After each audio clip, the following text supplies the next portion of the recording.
Hello viewers, আপনারা সবাই কেমন আছেন? আশা করি সবাই ভালো আছেন, সুস্থ আছেন।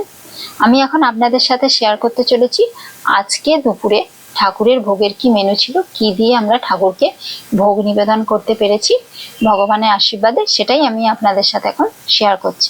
তো আসুন আমরা দেখি ঠাকুরের যে দুপুরের ভোগের মেনু। এই যে এখানে আছে সাদা চালের ভোগ দেওয়া হয়েছে আজকে ভগবানকে দুপুরে। আর সঙ্গে এখানে দেওয়া হয়েছে কলমি শাক ভাজা, আজকে কলমি শাকের ভাজা দেওয়া হয়েছে ভগবানকে। সঙ্গে দেওয়া হয়েছে মোচার ঘন্ট ছোলা দিয়ে, আর আজকে মাছের মাথা দিয়ে মোচার ঘন্টটা তৈরি করে এখানে ভগবানকে নিবেদন করা হয়েছে।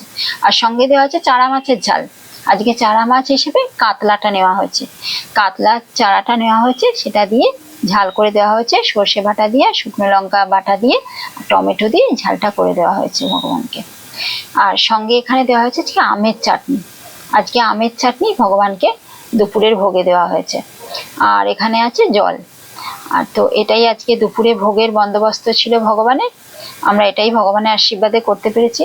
আপনারা সবাই বলবেন কেমন লাগলো, কমেন্টের মাধ্যমে জানাবেন। আর আপনারা সবাই সুস্থ থাকবেন, সাবধানে থাকবেন, ভালো থাকবেন। যদি ভিডিওটা ভালো লাগে একটা লাইক ও শেয়ার করার রিকোয়েস্ট রইল। Thank you.